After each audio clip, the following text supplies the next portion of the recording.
में कश्मीर में एक नई बिल आ रही थी धारा 370 का, तो श्यामा प्रसाद मुखर्जी ने विरोध तो नहीं किया।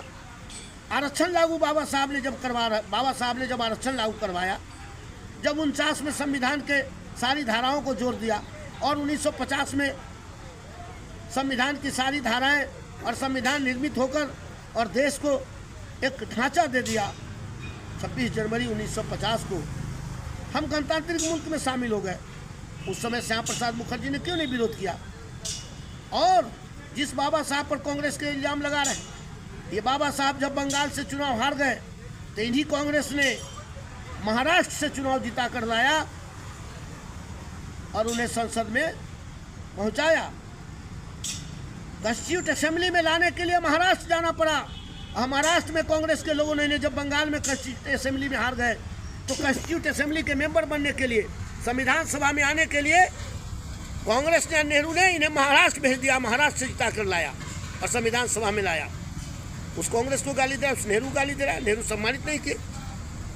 और बाबा साहब भीमराव रामजी अम्बेडकर को जीते जी संविधान बनाने के बाद, और जो संविधान सभा था उसके ड्राफ्टिंग कमेटी का चेयरमैन नेहरू ने बनाया था बाबा साहब भीमराव रामजी अम्बेडकर को। सरदार पटेल, मौलाना अबुल कलाम आज़ाद और पंडित जवाहरलाल नेहरू ने डॉक्टर राजेंद्र बाबू को न बना के डॉक्टर भीमराव रामजी अम्बेडकर को नेहरू ने बनाया। कहा, प्रस्ताव रखा कि इन्हीं को ड्राफ्टिंग कमेटी का चेयरमैन बनाया जाए। और फिर ड्राफ्टिंग कमेटी का चेयरमैन बनाया, ड्राफ्ट किया उन्होंने। और फिर उसमें संविधान में उन्होंने पिछड़ों को, दलितों को, आदिवासियों को, अकलियतों को जो हक मिलनी चाहिए उन्होंने उसमें जोड़ा।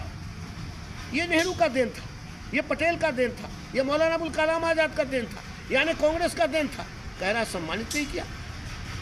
कॉन्स्टिट्यूट असेंबली में बंगाल के मुर्शिदाबाद से एक बार आए, दोबारा हार गए, तो महाराष्ट्र से चुनाव जितवा के लाया और ड्राफ्टिंग कमेटी, संविधान कॉन्स्टिट्यूट ड्राफ्टिंग कमेटी का चेयरमैन बनाया कांग्रेस ने।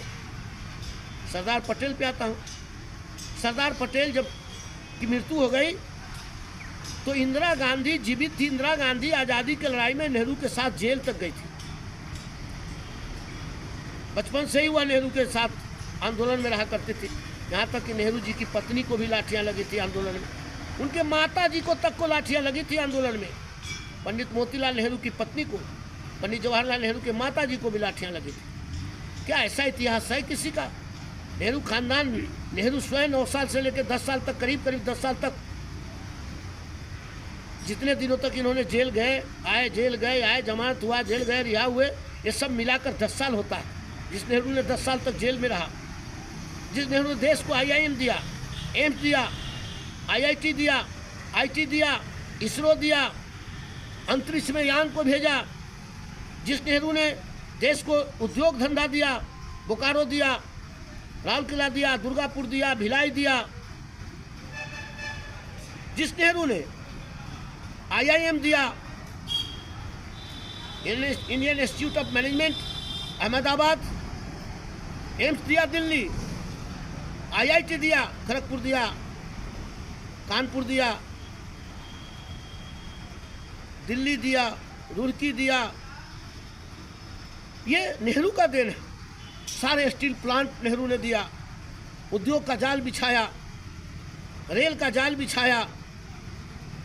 और हमारे पास आज़ादी के बाद 6 से 7 हज़ार आर्म्स था, टैंक नहीं थी, 2-4 टैंक थे, फाइटर जेट नहीं था। ये सारे नेहरू आने के बाद इन सारे चीज़ों का इंतज़ाम किया और देश को मजबूत बनाया, देश को औद्योगिकरण देश में लाकर औद्योगिक क्रांति लाया। उस नेहरू को गाली दे रहे हैं। अरे तुम 10 साल में जो किए हो वो बताओ ना। हाँ, मैं सरदार पटेल जी पर आता। सरदार पटेल जी के मृत्यु के बाद इंदिरा गांधी उस उम्र में हो गई थी जिस उम्र में उसे सांसद या पार्लियामेंट या असेंबली में जा सकती थी।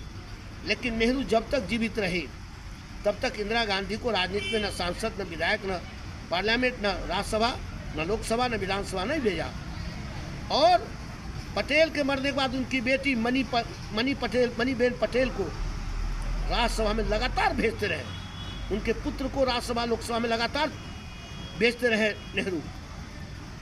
उस पटेल के बारे में इनका भाखड़ा नाग बांध जब बना गुजरात में तो सरदार वल्लभ भाई पटेल कहा कि इस देश में एक ही व्यक्ति है जो इस देश को कुछ दिया है और देने का ख्याल रखता है, और ये इतना बड़ा भाखड़ा नागल डैम उन्हीं का देन है। नेहरू से उसका उद्घाटन करवाए सरदार पटेल।